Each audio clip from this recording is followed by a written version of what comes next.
지금 저희가 보기에는 아무런 증거가 없을지라도 하나님께서는 당신의 거룩하심을 가지고 맹세하시며 반드시 지키겠다고 하신 말씀을 반드시 이루시겠다고 말씀하시는 분이심을 저희가 기억하기 원합니다.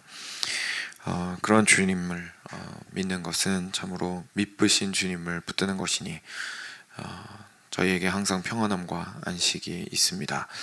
주님, 저희 마음 가운데 그렇게 못할 때가 참 많이 있습니다. 주님께서 불쌍히 여겨주시고 용서하여 주시고 저희의 믿음 없음을 도와주시옵소서. 그리하여서 저희가 오직 보이지 않더라도 주님을 보고 붙들고 믿는 온전한 은혜가 우리 가운데 있도록 하여 주시기를 간절히 간구드립니다.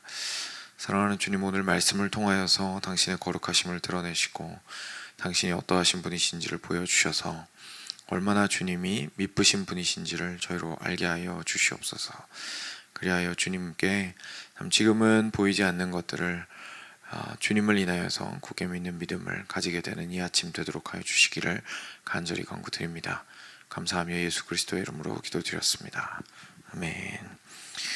네, 열왕기하 7장 11절부터 20절 같이 보겠습니다. 사마리아가 포위된 이후에 하나님께서 어떤 일을 행하셨는지를 보여주시는 그런 부분입니다. 11절부터 20절까지 같이 교독하도록 하겠습니다. 제가 먼저 읽겠습니다. 그가 문지기들을 부르매 그들이 왕궁에 있는 자에게 말하니 왕이 밤에 일어나 그의 신복들에게 이르되 아람 사람이 우리에게 행한 것을 내가 너희에게 알게 하노니 그들이 우리가 줄인 것을 알고 있으므로 그 진영을 떠나서 들에 매복하고 스스로 이르기를 그들이 성읍에서 나오거든 우리가 사로잡고 성읍에 들어가겠다 한 것이니라 하니 그의 신하 중 한 사람이 대답하여 이르되 청하건대 아직 성중에 남아있는 말 5마리를 취하고 사람을 보내 정탐하게 하소서. 그것들이 성중에 남아있는 이스라엘 온 무리 곧 멸망한 이스라엘 온 무리와 같으니이다 하고 그들이 병거들과 그 말들을 취한지라 왕이 아람 군대 뒤로 보내며 가서 정탐하라 하였더니 그들이 그들의 뒤를 따라 요단에 이른즉 아람 사람이 급히 도망하느라고 버린 의복과 병기가 길에 가득하였더라. 사자가 돌아와서 왕에게 알리니 백성들이 나가서 아람 사람의 진영을 노력한지라. 이에 고운 밀가루 한 스아에 한 세겔이 되고 보리 2스아가 한 세겔이 되니 여호와의 말씀과 같이 되었고 왕이 그의 손에 의지하였던 그의 장관을 세워 성문을 지키게 하였더니 백성이 성문에서 그를 밟음에 하나님의 사람의 말대로 죽었으니 곧 왕이 내려왔을 때에 그가 말한 대로라. 하나님의 사람이 왕에게 말한 바와 같으니 이르기를 내일 이맘때에 사마리아 성문에서 보리 2스아를 한 세겔로 매매하고 고운 밀가루 한 스아를 한 세겔로 매매하리라 한즉 그때 이 장관이 하나님의 사람에게 대답하여 이르되 하나님께서 하늘에 창을 내신들 어찌 이 일이 있으랴 하매 대답하기를 내가 내 눈으로 보리라 그러나 그것을 먹지는 못하리라 하였더니 그의 장관에게 그대로 이루어졌으니 곧 백성이 성문에서 그를 밟음에 죽었더라. 아멘. 네, 어제 하루 저희 잠깐 쉬었는데요. 어제 부분은 이제 그 문둥병자들이 나병 환자 4사람이 그 사마리아에 들어가서 하나님께서 이미 다 처리를 하신 아람 군대 그 진영에 가서 거기에서 모든 것들을 다 이제 누리고 막 하다가 이거 우리끼리만 이러면 안 되겠다 그래가지고 가서 사마리아 성 안으로 들어가서 지금 아람 군대가 사실 도망갔습니다 라는 이야기를 하는 부분이 바로 어제 부분이었습니다. 그래서 기억하시겠지만 그 전 그러니까 이틀 전이죠. 그때 본문은 6장 본문은 사실 굉장히 끔찍했습니다. 그래서 엄마들이 자기 자녀를 이렇게 잡아먹기까지 하고 그리고 너무 말도 안 되는 경제적인 상황의 어려움들이 그 성을 가득히 메우고 있었던 그런 상태였습니다. 근데 이제 하나님께서 놀랍게 그 진영 바깥에 있다, 성 바깥이죠. 성 바깥에 있던 사마리아 군대, 사마리아 성 바깥에 있던 아람 군대를 이렇게 몰아내셨습니다. 그리고 나서 이제 오늘 본문으로 들어오게 되는데요. 그 나병 환자들이 어제 10절에 이제 이렇게 나왔습니다. 가서 성읍 문지기에게 불러 그들에게 말하여 이르되 우리가 아람 진에 이르러서 보니 거기에 한 사람도 없고 사람의 소리도 없고 오직 말과 나귀만 메어 있고 장막들이 그대로 있더이다 하면서 자기들이 본 걸 이야기했습니다. 그래서 성읍 문지기가 문지기들을 불렀습니다. 오늘 본문입니다. 그리고 나서 그들이 왕궁에 있는 자에게 말했습니다. 그래서 말이 계속 전달이 된 거죠. 그래서 12절에 보시면 왕이 밤에 일어나 그 얘기를 듣고 밤에 일어나서 그의 신복들에게 이르되 아람 사람이 우리에게 행한 것을 내가 너에게 알게 하노니 그들이 우리가 줄인 것을 알고 있으므로 그 진영을 떠나서 들에 매복하고 스스로 이르기를 그들이 성읍에서 나오거든 우리가 사로잡고 성읍에 들어가겠다 한 것이니라. 이제 이렇게 이야기를 했습니다. 그러니까 왕 입장에서는 이 상황이 안 믿기는 거예요. 안 믿기니까 그래 뭐 다 이렇게 퇴각했을 수는 있겠지만 그거 다 전략적인 거다. 그래서 아람 사람들은 우리가 배고픈 거 알고 있기 때문에 지금 이렇게 멀찌감치 떨어져서 우리가 나오기를 기다리고 있다가 우리가 지금 꽁꽁 잠그고 있어서 못 들어오고 있었는데 성문 딱 열고 나가는 순간 얘네들이 매복해 있다가 튀어나와서 우리를 사로잡고 그리고 열려있는 성문으로 당당하게 들어오려고 지금 이렇게 하는 거다라고 믿지 못하는 자기의 마음을 이렇게 생각을 드러냈습니다. 그의 신하 중 한 사람이 대답하여 이르되 청하건대 아직 성중에 남아있는 말 5마리를 취하고 사람을 보내 정탐하게 하소서. 그것들이 성중에 남아있는 이스라엘 온 무리 곧 멸망한 이스라엘 온 무리와 같으니이다 하고.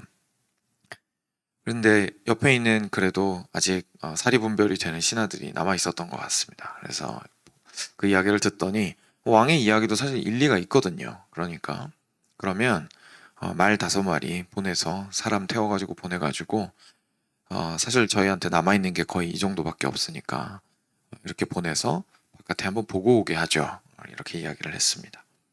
그래서 그들이 병거들과 말들을 취했습니다. 그래서 왕이 아람 군대 뒤로 보냈습니다. 그렇죠. 그래야 확인이 가능하니까요. 그냥 바깥에 있는 비어있는 진영에 가서 확인하는 건 의미가 없었을 겁니다. 그래서 군대 뒤편으로 돌아가서 정탐하라고 이야기합니다. 그래서 15절에 그들이 그들의 뒤를 따라 요단에 이른 아람 사람이 급히 도망하느라고 버린 의복과 병기가 길에 가득하였더라. 그러니까 이게 전략적으로 도망을 간 거면 사실 병기까지 두고 가긴 좀 힘들겠죠. 그래서 병기를 두고 갔다는 건 군사가 병기를 두고 갔다는 건 진짜 목숨 내놓고 주랭랑을 쳤다는 얘기이기 때문에 한국에서도 이제 저희가 군대 갔다 오면 다 알지만 총 버리는 군사는 이제 굉장히 큰 문제가 있는 거죠.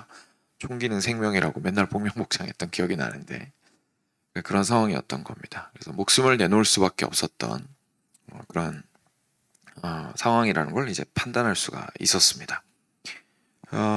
그래서 이제 사자가 돌아와서 왕에게 알렸습니다. 이제는 자유롭게 나갈 수 있으니까 16절에 드디어 너무 이제 그동안 6장과 7장의 내용이 저희의 숨을 막히게 해서 참 이 첫 2마디만으로도 마음이 참 시원하게 되는 것 같은데 백성들이 드디어 나가서 아람 사람의 진영을 노략하기 시작했습니다.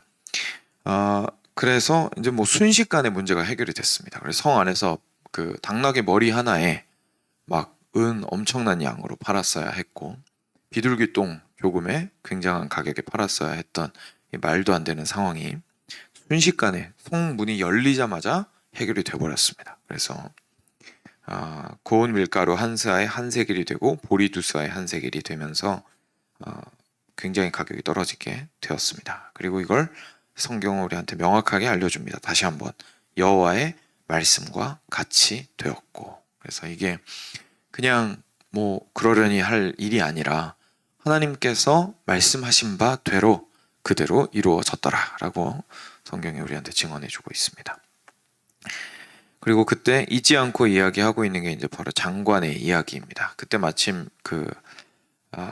이제 앞선 이야기에서 우리가 알고 있었던 엘리사의 말을 믿지 않고 하나님께서 하늘에 창을 내신들 어떻게 이런 일이 가능하겠습니까?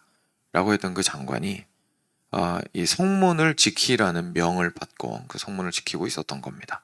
근데 백성들이 당연히 굶주려 있으니까 몰려나가니까 거기에서 그것을 피하지 못하고 이제 백성들에 의해서 밟혀 죽게 되었습니다. 근데 그것 역시도 하나님께서 말씀하신 대로 이루어진 것이다 라고 이야기를 하면서 오늘 그 본문이 마무리가 되고 있습니다. 참 놀라운 일이죠. 왜냐하면 저희가 이틀 전에 그 성문 안에서 갇혀 있었던 사마리아 사람들을 향해서 엘리사가 하나님의 말씀을 전했었던 거 이제 저희가 좀 살펴보았는데, 그때도 저희가 생각을 해보았습니다. 이게 문제가 해결이 되기 위해서는 두 가지가 동시에 해결이 되었어야 했습니다. 실제로 눈앞에 있는 사마리아 군대가 없었어야 했습니다. 그죠? 자꾸 제가 말을 헷갈리네요. 아람 군대가 사마리아를 포기하는 것을 해결을 했었어야 했습니다. 그래서 아람 군대가 첫 번째로 군사적으로 일단 퇴각을 했었어야 했고요. 어떤 방식으로든.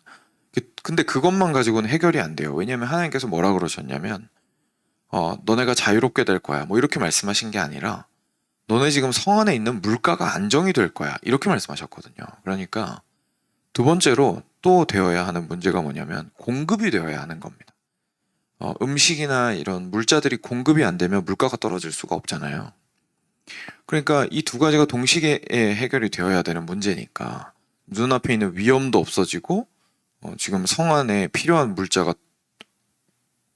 하루아침에 완전히 이 성의 주민들을 먹이고도 남을 수준이 되어야 이게 물가가 그 정도 수준까지 떨어질 거 아닙니까?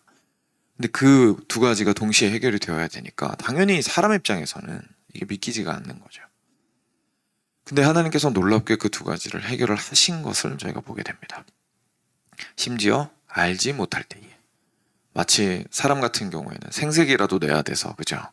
했을 것 같은데 알 수도 없는 방식으로 하나님께서는 이미 바깥에서 일을 싹 정리를 끝내신 겁니다. 그리고 어제 말씀에서 성읍 안에서 전혀 그 성 안의 사람들에게는 인정도 받을 수 없었던 가장 낮은 자리에 위치한 나병 환자 4명을 통해서 이 하나님의 놀라운 일하심을 증언하게 하십니다. 그 사람의 말이 계속 전해져서 왕에게까지 왔습니다. 근데 정작 왕은 못 믿는 거예요. 근데 생각해 보시면 지금 엘리사의 예언을 누가 들었냐면 사실 백성들은 못 들었죠.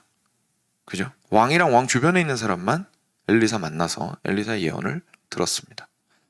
그러니까 지금 여호람 왕은 말도 안 되는 상황인 거는 맞지만 그건 맞지만 믿기 어려운 말씀인 것도 맞지만 일단 하나님의 말씀을 들은 자로서 하나님께서 당신이 말씀하신 대로 이루실 분이다 라는 사실을 믿지 않았던 것을 우리가 보게 됩니다.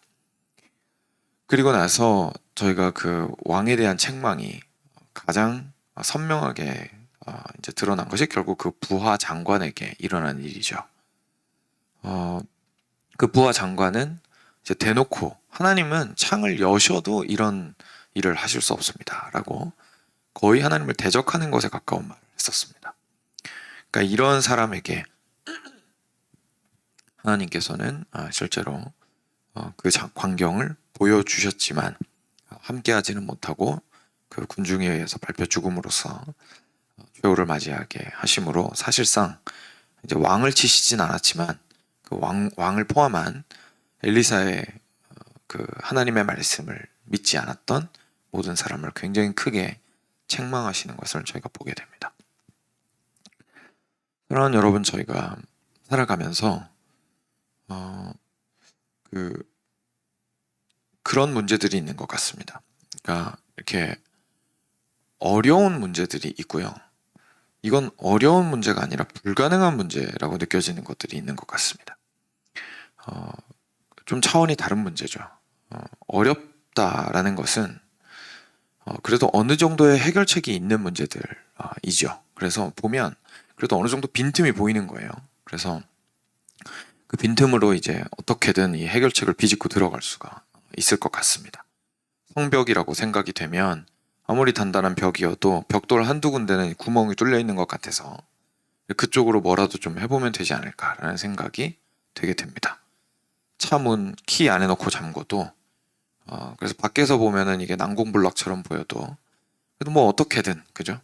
그러면 안 된다고는 하던데 테이프 붙여서 내리든 창문을 내리든 뭐 어떤 식으로도 하든 이렇게 빈틈을 만들어서 들어가서 문을 열 수 있는 방법들이 있는 문제들이 있습니다. 근데 어떻게 해도 해결이 안 될 것 같은 문제들이 있습니다.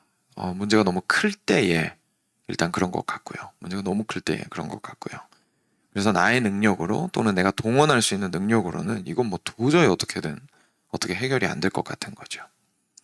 그리고 이것이 나의 능력으로 작은 문제여도 나의 능력으로는 해결을 못할 것 같은 문제들도 분명히 있습니다. 그래서 이렇게 완전히 빈틈이 없어 보이는 불가능해 보이는 문제를 저희가 앞두고 있을 때에 저희들은 굉장히 크게 좌절할 수밖에 없게 됩니다. 그럼 이때 하나님께서 우리한테 원하시는 게 뭘까요? 오늘 말씀을 보면 하나님께서 원하시는 건 그냥 단순하게 어려운 일이 그대로 이루어지리라고 믿으라는 것이 아니라는 것을 저희가 알게 됩니다. 왜냐하면 솔직한 마음으로 인간적인 눈으로 지금 현재 그 사마리아 성의 입장에서는 말씀하시는 걸 못 믿는 게 어떻게 보면 훨씬 더 이성적이고 합당하고 합리적입니다. 왜냐하면 상상할 수 있는 해결책 모두를 동원해도 해결이 안 되기 때문에 그렇습니다. 그죠? 뭐 예를 들어서 사마리아 왕이 어떻게든 주변 나라를 동원하는 것을 성공했다고 생각을 해보시죠. 그 나라가 오는데 시간 걸리죠. 그 와가지고 아람 군대를 다 쳐 부술 수 있는데 시간 걸리죠. 근데 그렇게 쳐 부순다고 해서 이길 수 있다는 가능성도 없죠. 그리고 그 사람들이 이긴다고 해서 성문이 갑자기 열리고 모든 것들이 공급된다는 보장도 없습니다. 그죠? 그러니까 이게 어떻게든 문제를 해결하려고 최대한으로 생각을 해보아도 가장 불가능한 것까지 생각을 해보아도 이 끔찍한 상황에서 자기들을 구원할 수 있는 길은 없다고 보는 것이 무방하죠. 그러니까 사실 그런 상황에서 엘리사 같은 사람이 나타나서 말을 하면 성질이 납니다. 그죠? 왜냐하면 지금 이게 문제가 해결이 안 되는 게 너무 뻔한데 괜찮을 거야 라고만 얘기하면 너무 화가 나죠. 근데 하나님께서 그걸 모르실까요? 전 그렇지 않은 것 같습니다. 하나님께서 그걸 아십니다. 하나님께서는 우리의 한계를 누구보다도 아시는 분이십니다. 그러니까 하나님이 우리한테 요구하시는 믿음은 뭐냐면 이게 잘 될 거야 라는 믿음이 아니라 하나님께서 말씀하신 대로 이루실 거야. 하나님께서는 말씀하신 대로 이루실 거야 라는 믿음이라는 사실을 저희가 알게 됩니다. 왜냐하면 인간적인 방법을 아무리 동원해서 생각을 해도 내일 아침에 물가 안정까지 갈 수 있는 가능성은 정말 1도 없기 때문에 그렇습니다. 근데 오늘 하나님께서는 실제로 그 일을 이루셨습니다. 그런데 그 일을 이루신 방식이 아니나 다를까 도저히 인간으로서는 상상할 수 없는 방법이었고 앞서 저희가 살펴본 대로 두 가지 문제를 동시에 완벽하게 해결을 해주셨습니다. 그래서 하나님께서는 하나님이 말씀하신 대로 믿는 것을 우리한테 요구하시는 것이죠. 여기에서 어린아이와 같은 믿음이라는 표현이 등장을 하게 되는 겁니다. 어린아이와 같은 믿음이라는 게 무지한 믿음이란 뜻이 아닙니다. 저희가 그냥 아무 생각도 안 하고 무작정 믿는다는 뜻이 아니라 저희가 아무리 생각을 해도 믿을 수 없으나 하나님이 하나님이시기 때문에 우리가 믿는 것을 우리가 어린아이와 같은 믿음이라고 이야기를 하는 겁니다. 왜냐하면 어린아이가 실제로 부모에 대해서 그렇게 행동을 하기 때문이죠. 하다못해 가장 작은 엄마 아빠가 이번에 동물원 데리고 갈게. 요번엔 못 갔지만 다음번 줄라이 풀스에 꼭 데리고 갈게 라고 약속을 혹시나 했다면 아이의 입장에서는 엄마 아빠가 돈을 어떻게 버는지 시간이 날지 안 날지 뭐 알 길이 없습니다. 그죠? 엄마 아빠가 약속했기 때문에 믿는 것이죠. 엄마 아빠에 대한 그 신뢰를 보여주는 것이 믿음이라는 것을 저희가 오늘 말씀을 통해서 보게 되는 겁니다. 그러면서도 또 한 단계 더 나아가서 여기서 그치지 않고 이런 믿음이 얼마나 중요한지도 보여주고 있습니다. 저희가 보통 생각을 했을 때에 하나님이 말씀하신 대로 이루신다라는 것이 그냥 단순하게 우리 삶에서 믿을 수도 있고 믿지 않을 수도 있는 문제라고 생각할 수 있겠지만, 오늘 마지막에 보인 장관의 모습을 통해서 우리가 알게 되는 건 이게 생과 사가 걸린 문제라는 것을 저희가 알게 됩니다. 그러니까 그렇게 간단한 문제가 아니라는 것이죠. 물론 이 뜻이 살아가는 과정 속에서 하나님께서 이루실 것을 믿지 못하면 갑자기 벼락 떨어져서 죽는다는 뜻은 당연히 아닙니다. 그런 뜻은 아닙니다만, 저희가 신앙생활을 해가면서 저희가 하나님을 신뢰하느냐 신뢰하지 않느냐는 성경은 항상 우리한테 이야기합니다. 이건 그냥 그래도 되고 그러면 안 되고의 문제가 아니라 계속 삶 속에서 매 순간마다 하나님 신뢰하기를 연습하며 확인해 나가며 하나님을 신뢰하는 방향으로 나아감으로써 생명의 길 안에 있어야 한다라는 사실을 우리한테 말해줍니다. 그래서 이게 그렇게 간단한 문제가 아니라 생과 사의 문제라는 것을 저희가 기억할 필요가 있습니다. 왜냐하면 하나님께서 하나님 말씀하신 대로 말씀을 하셨는데도 불구하고 말씀하신 대로 이루어지지 않을 거라고 믿는다면, 예를 들어서 하나님께서 마지막 때에 예수님께서 재림하실 거라고 말씀하셨는데 우리가 대놓고 예수님 재림 안 해, 요즘 뭐 온다고 그래? 라고 얘기를 한다면, 하나님께서 이 땅을 다스리신다, 단 한 부분도 놓치지 않고 붙들고 계신다라고 성경이 증언하고 있는데, 우리가 내 인생의 이 부분은 하나님은 계시지 않아, 이 어려운 상황 속에서 하나님은 없어 라고 말하고 있다면 그게 얼마나 심각한 문제인지 저희가 깨닫게 됩니다. 그러니까 단순하게 내가 믿음 없는 문제가 아니라 하나님의 하나님 되심을 사실 거절하는 것이 되어버립니다. 그래서 하나님께서 말씀하신 것을 하나님께서 반드시 이루신다라는 것은 저에게 참으로 생과 사의 문제라는 것을 저희가 기억하게 됩니다. 이것이 저희가 말씀 안에서 저희의 믿음을 붙들어야 하는 이유인 것 같습니다. 오늘 아침 찬양, 사실 제가 찬양 부를 때 보통 제 예전에도 그랬었는데 정확하게 음을 맞춰서 부르려고 하다 보면 가사가 눈에 잘 안 들어올 때가 있더라고요. 근데 그러다 보니까 이런 가사가 있는지 몰랐거든요. 근데 가사가 너무 좋았는데 3절 마지막에 이렇게 돼 있었습니다. 주님의 거룩함을 두고 맹세한 주 하나님 아버지는 참 이쁘다. 이게 무슨 말이냐면, 하나님께서 당신이 거룩하심을 두고 맹세하셨다는 거예요. 내가 나의 거룩함을 두고 맹세하노니, 내가 나의 하나님 됨을 걸고 말하노니, 이런 뜻입니다. 말하노니 그렇게 말씀하신 우리 주 하나님은 참으로 이쁘시다, 참으로 믿을 만한 분이시다, 우리가 신뢰할 만한 분이시다 라는 것이 이 찬양 3절의 가사였습니다. 정말 성경적인 고백이죠. 성경의 말을 하고 있는 하나님은 이런 분이십니다. 그래서 오늘 기도로 들어가면서 이 사실을 기억하면서 들어갔으면 좋겠습니다. 우리 하나님께서는 당신의 거룩하심을 두고 맹세하시는 분이시니 우리가 할 일은 막 이해하고 알고 우리가 생각하는 해결책 가능성 다 생각하고 하는 것이 아니라 하나님께서 말씀하셨다면 하나님께서 이루신다는 것을 저희가 믿는 것임을 기억함으로 주님 앞에 담대함으로 신뢰하는 기도를 올려드렸으면 좋겠습니다. 이 시간 주님께 기도로 먼저 들으신 말씀 기억하시면서 나아가도록 하겠습니다.